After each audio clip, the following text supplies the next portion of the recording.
Thank you. Now pleased to recognize the gentleman from Texas, Mr. Jackson. Thank you, Mr. 5 Chairman. minutes. Thank you, Madam Secretary, for being here today. We appreciate your time. I just want to tell you, start off by saying the great state of Texas is really proud of you. You're doing a wonderful job. We really appreciate it. I will say that, during the Biden administration, the USDA was weaponized to push identity politics, green energy scams, and lots of other things that were the detriment of rural America and our agricultural producers. Once again, on behalf of myself and the hardworking farmers and ranchers of Texas' 13th Congressional District, I want to thank you, Madam Secretary, for returning the USDA to its original mission of taking care of all of these that feed and clothe our country. I have the pleasure, as you know, of representing the largest fed cattle district in the United States, and my feeders rely on imports of live cattle from Mexico to supplement their feed yards and remain competitive in what they do.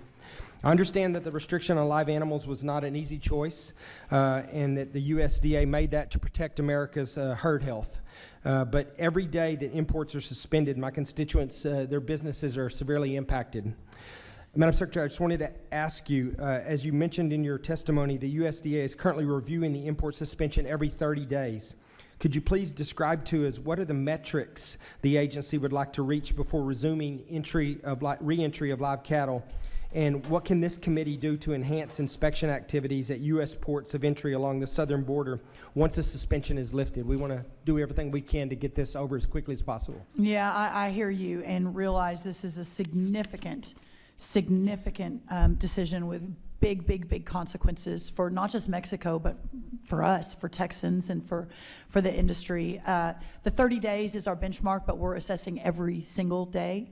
The metric that we're looking for is to watch the screwworm retreat south. It basically moved from about 1,100 feet from the border, 1,100 miles from the border to 700 miles from the border within just a matter of weeks, which again, we hadn't seen that kind of movement in decades.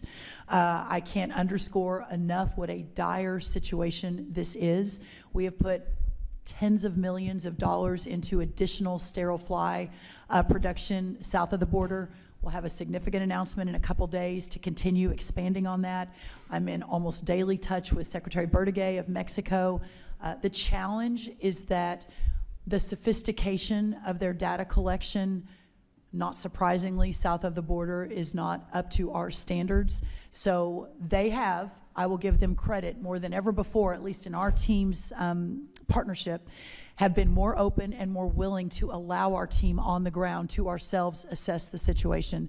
But please know that every day we are on this and we understand the consequence of this decision and are working so hard to be able to open those ports back up.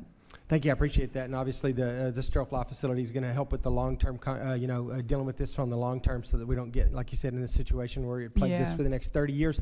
But yeah, anything we can do on the short term, that's going to be key for the folks that I represent right now. I also wanted to applaud your leadership in quickly and effectively delivering desperately needed economic assistance for America's farmers and ranchers. While the last administration delayed critical disaster assistance to promote identity politics, which it was unthinkable, your agency is working to swiftly deliver support to producers that will help them remain in operation. As we continue to move towards the implementation of the Supplemental Disaster Relief Program, how are you ensuring that our farmers who suffered from indemnified losses and shallow losses are compensated in a timely fashion?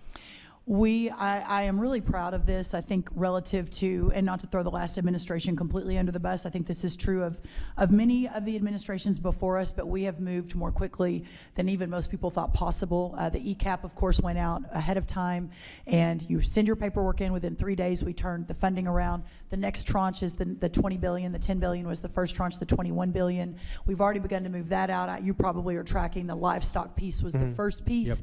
Yep. In Texas alone, 41,000 producers, 2023 losses, 13,000 producers, 2024 losses. That money is moving. We've already begun distribution and should be finished in the next 30 to 60 days with all of it. There's some hang-ups with the Northeast Block Grant, but for Texas and the livestock, it's moving very quickly. Well, thank you. I appreciate it. I do think you're doing a great job. It's much faster than it used to be, and it hasn't been so much the ability to get the relief approved, but to get it delivered to those who need it. So thank you for what you're doing. With that, Mr. Chairman, I yield back. Thank you.